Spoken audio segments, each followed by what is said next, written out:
The world today is broken. Business, financial, and political leaders have led us into despair, and the selective pop culture style news that floods our mainstream media have done nothing but fuel anger and confusion among the American population and the population of the world. Fortunately, there is a logical solution to fix many of the ills that plague us all today. But one of the hardest things for a culture to do is step back and realize that a major shift needs to occur in order for the future of their children to be secure. The solution is simple, but it is not easy. Changes of this nature never are, but they are obvious throughout history, and they mark key points in humanity where we rose to the next level and made life better for a larger group of people.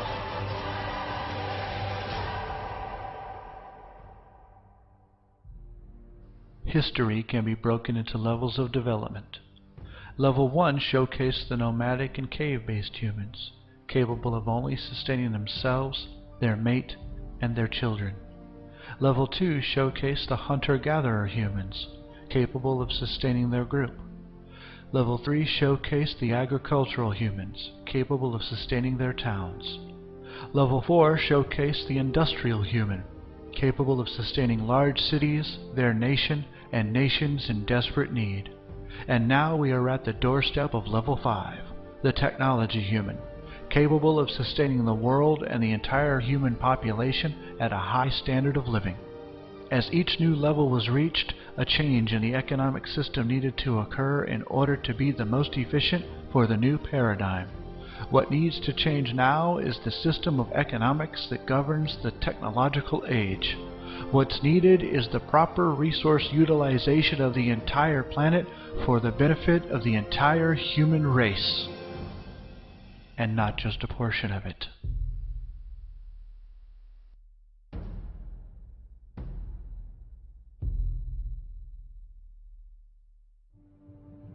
But before we detail this change, we must start by addressing the problems we're facing today and the root cause as to why we have them in the first place.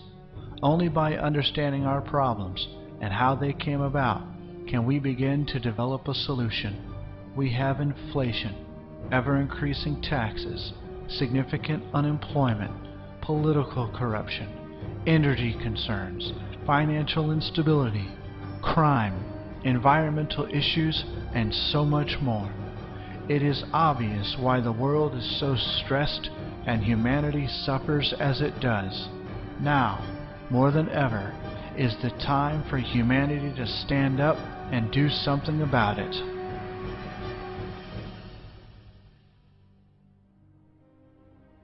Politicians and industry alike have repeatedly tried over and over to solve these issues, and never once have they succeeded. The best they've ever done is delay or mask the concerns. The reason for this will be made clear during this video, but in short, it's because no one has ever seriously addressed the root cause for all of these issues, and that cause is the outdated system of economics we use around the world today. The monetary system, or more specifically the price system, is the basic underlying factor that is the fundamental cause for all of the issues we're facing today. By definition, a price system is any economic system that affects its distribution of goods and services with prices based on commodity evaluation and uses any form of money or debt tokens. Do not confuse this with capitalism, the free market, or any other term an economist would use. It is also very important to understand that this is not a political argument and has absolutely nothing to do with political controls.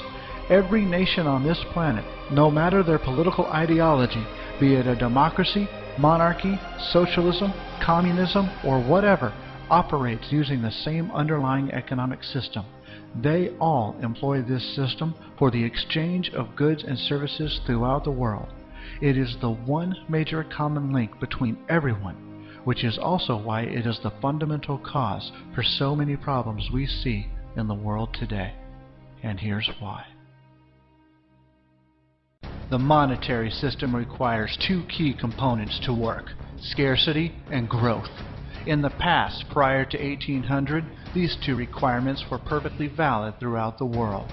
This was a time when traveling just 500 miles was dangerous, if not deadly, and the shipping of goods was no less difficult.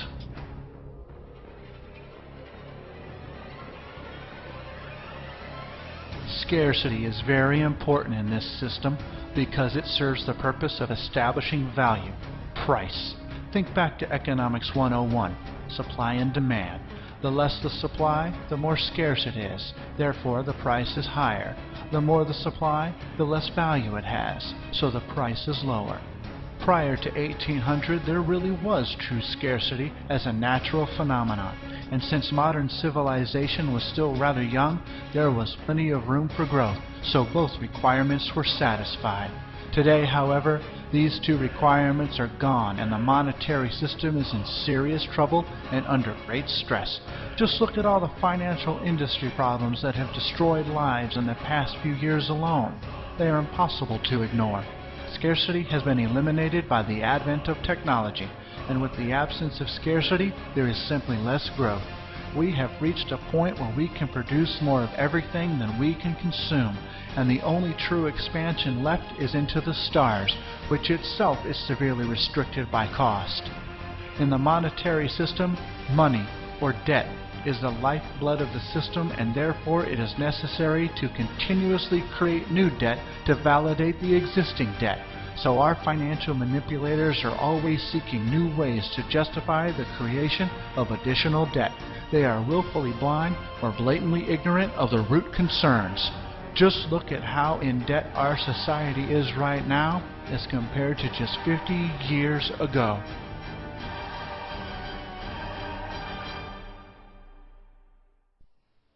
It's important to notice that it was around 1980 when the debt started to skyrocket, which coincides perfectly with the fact that this was also the time when technology started to seriously expand, giving humanity the ability to make life better for everyone, if the technology would be used that way. To better understand our present social instability, we should review the principal physical events that have led up to our current mess. To help with this, let's establish a time reference. The two dates shown aren't specifically important, but just separate the timeline into three distinct regions. Now let's start adding vital information that will help you understand how we got to where we are in today's world. Prior to 1800, the world was a low-energy society. Why? Because throughout all recorded history before this time, the primary energy conversion machine for doing work was the human being, and a healthy human can only produce about 0.1 horsepower. In comparison, a washing machine motor is more powerful, averaging 0.5 horsepower. Regardless of this low power number, 98% of all work done during this time was a result of human labor, because humanity had not yet developed advanced technology to do the work for them. The other 2% came from sources outside of human muscle, which we will call non-human energy. The sources of this energy came from animals, like horses and oxen, and crude technology like windmills and water wheels. Because the human being is so limited, the output of his work is also limited. So no matter how many people you had on the job or how long they worked, they could never produce quite enough to cover growing populations or provide a high quality of living for everyone. If ever a few people did enjoy a decent standard of living, it was always at the expense of the many who barely survived. The fact is that throughout history, 95% of all people were either peasants, serfs, slaves, or indentured servants, even up through the time of George Washington. From the dawn of man until around 1800, the 98% of work done by humans and the other 2% by other means never changed. Ever. This is over 7,000 years of recorded human history with absolutely zero change in this dynamic. This caused every society on the planet to live in a social steady state, which means that there was no change in the rate of energy conversion at all.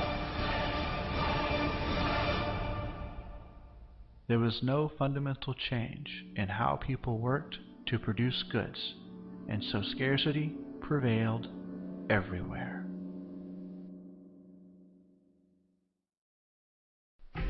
Now, just prior to the year 1800, a very significant event occurred. In 1782, James Watt developed the first steam engine. This invention was the beginning of an entirely new way to do work. It was the beginning of the widespread use of non-human energy, and since that time there has been an accelerated effort to build bigger, faster, and more efficient machines to convert energy into work. That effort has spread throughout the world, with the United States as a primary leader. Over the next 100 years, from 1800 to 1900, we find that the two energy lines started changing significantly. The non-human energy line moved up, and the human energy line moved down. In America, studies were done in the 1920s to see what social impact this change was having. Data was gathered on every basic industry in North America, charting the growth of production, the rates of energy conversion, declining man-hours, and the overall effects on employment. It was predicted that if the trends continued at the same rate, the lines would cross and look like this.